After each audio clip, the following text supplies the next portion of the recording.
14 people are on trial in France over the 2015 deadly attacks on the satirical magazine Charlie Hebdo.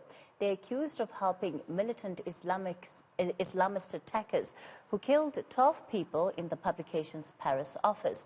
Now, the magazine has marked the start of the trial by reprinting controversial cartoons depicting the Prophet Muhammad. These were the cartoons that sparked the initial protests in several Muslim countries. Joining us is cartoonist Jonathan Shapiro, better known perhaps as Zapiro, who's also often taken flack for his work, including a cartoon prophet of his own. Jonathan, good evening, and thank you so much for your time. I suppose, you know, one of the things that this trial in France does is that it forces us to look at the role of satire in societies and the extent to which it always pushes the boundaries, regardless of which way you look at it. Definitely. Look, you know, I have to say that I was kind of apprehensive talking about this because I felt I had to, because I want to express solidarity with my fellow cartoonists who've come under the worst possible kind of attack on freedom of expression, and actually a murderous massacre. But the reason I felt apprehensive is that, as you say, I did a cartoon of the Prophet Muhammad in 2010, knowing that there had been huge controversy around the 2006 Prophet Muhammad cartoons by Danish cartoonists, and I felt it was still important to do that. I got a number of death threats for that, and then in 2017 I was informed by the Hawks that there was in fact an attempt planned on my life. It made quite big news at the time. So, you know, and that was 2 years, I was informed of this 2 years after the Prophet Muhammad, the Charlie Hebdo massacre. So it was almost at the same time. And, you know, what it does is it focuses, as you say, on freedom of expression. I feel that society generally will express some kind of solidarity when something like this happens. But then when everything has died down again, we cartoonists and journalists who are doing certain kinds of work that is often regarded as in some way transgressive, let's say the idea that you attack any religious beliefs or any what I consider religious intolerance. I want to turn it on its head. I think that real tolerance in society would be when religious people of all kinds, of all faiths, whether it's Christians, Muslims, Jews, Hindus, when they are tolerant about other people not sharing their beliefs and when they are not so brittle that they have to attack and beat up and kill those who are prepared to do things that perhaps are not permitted within some of those religions.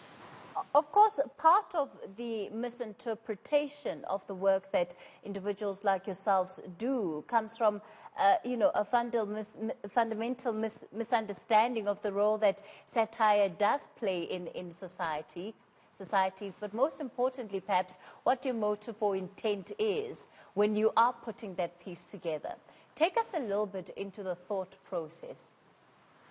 Well, okay, speaking for myself, you know, I'll keep this very personal and say that my motive when I attack someone, whether it's a politician, whether it's a corporation, whether it is a religious leader or religious group, it is when I feel that people are being suppressed by that politician, by that corporation, by that religious demagogue or group, when their human rights are under attack or are being persecuted, when there's homophobia, when there's gender bias or gender violence, when there is when the rich are suppressing the poor, when politicians are persecuting dissidents, all of those things.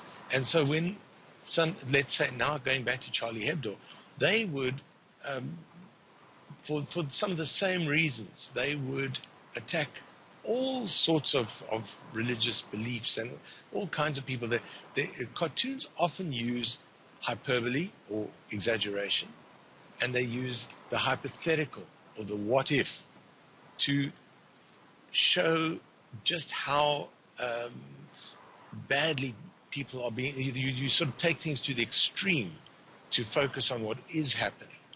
And some people just don't get it when you push those buttons, when you say, okay, you have no tolerance of somebody else's belief. Well, I'm going to show you what it's like to just be teased a bit or be pushed off your pedestal. And mostly not the ordinary people. It's mostly about the demagogues, the people who are commanding others to go out and do violence or oppress other people or prevent them from having reproductive rights or whatever it is, whether it's the Pope or whether it's an imam, whether it's a rabbi, whether it is fanatics who adhere to one or other religion. You want to actually poke those buttons and push the buttons and say, understand that not everybody thinks the same and be tolerant of all those things. Unfortunately, the way that society often reacts, except in the most extreme of circumstances, is if you push those religious buttons, you are somehow bringing about your own downfall. You are somehow responsible for the violence that comes your way when people who are so brittle in their religious beliefs attack you. What does it mean then, I suppose, for the practical ways in which you do your work, especially that you rest with this burden of knowing that you are set to offend some people, but I guess where the threat becomes more real, like you've told us, where there is, a threat against your life? It's very, very difficult. I remember in 2015, it happened at the beginning of the year. I was on holiday, and I was absolutely, I was blown away by the severity of it, the murderousness of it. I went into my shell for the better part of a week. I really felt for those people, those fellow cartoonists, their families, their loved ones, the journalism as a whole.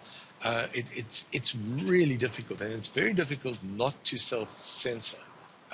I've tried then to get back my head and then to speak out, and as I am now, but the very fact of speaking out in the way that I'm doing now, and condemning